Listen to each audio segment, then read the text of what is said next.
the alleged sexual harassment where Chief Whip, counters Senator Natasha. This situation for me, let me say it properly, this situation for me is both troubling and deeply disappointing. I was away for 3 weeks. I've been following the news closely. If a sitting senator, Senator Natasha Uduagu, I hope I pronounced the last name properly, is facing such alleged intimidation and unethical, advances from the Senate president, what does that say about the political space for women in Nigeria? We need to keep it real on this platform. When powerful men use their influence to suppress allegations, to silence motions, and manipulate system, the media becomes the last resort for accountability. So Natasha's allegations aren't just personal grievances. They expose the abuse of power in Nigeria, especially when it comes to politics. I'm agitated about this news because Senator Natasha is one of those female figures, pushing forward the inclusivity of women in Nigerian politics, and knowing that this month of March, is talking about women in general. So they are currently not up to even 5 female senators out of, I think, 109, if I'm correct, in the Nigerian Senate. This is a small number in a country of over 200 million people. Half of those 4 women effectively represent Nigerian female interests in such a male-dominated space is the question I'm asking now. The power of imbalance is in our faces. We can see the evidence, and Natasha's struggle reflects the greater battle for female political participation. I watched her interview following this saga closely. I've had different perspectives. I have my own opinion. As the reason why I'm talking about it on, the trending section today. I watched the video where the chief whip of the Senate was uttering absolute nonsense. Yes, I say it again.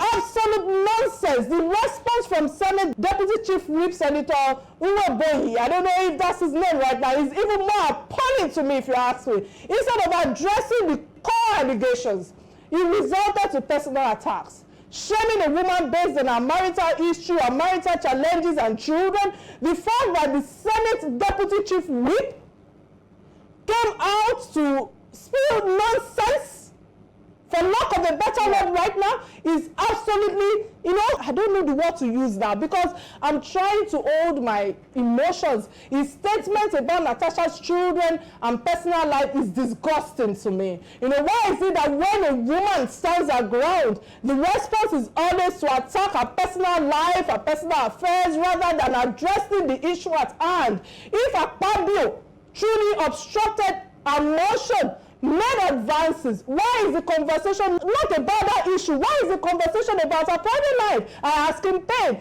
The hypocrisy is clear. If a man, let's keep it real on this platform, if a man marries 3 or 5 women, his praise is powerful. Right.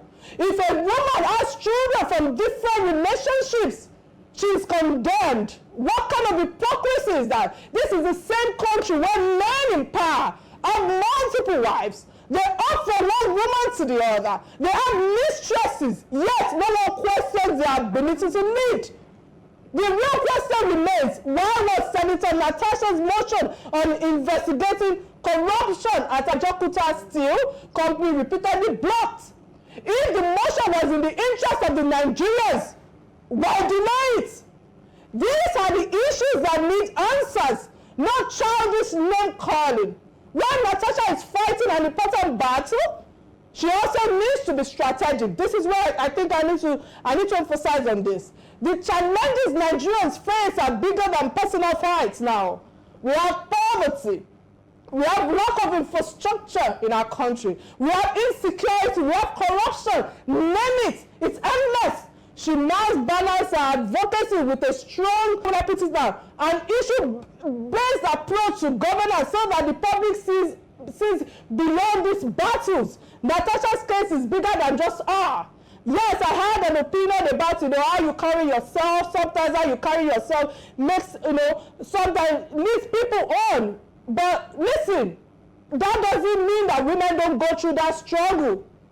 It represents the struggle of Nigerian women who dares to step into a male-dominated space. We need more women in politics, and they must be treated with same respect that men are accorded. Men in power must understand that women do not owe them submission or favors or silence. Because I think that, this issue at hand is really bigger than Natasha. And I must use this to cap my thoughts right now, because I feel that Natasha, again, must carry herself with dignity. And so that her name will not just end with the narrative of harassment with men. There's so much I believe that she can represent in that corridor of power. So she needs to be strategic about the issue at hand. And what the chief whip said about Natasha, I believe that he owes Natasha an apology, because you do not use women's personal struggles or personal challenges to want to redefine them. Remember, you have a daughter. Remember, you have a mother.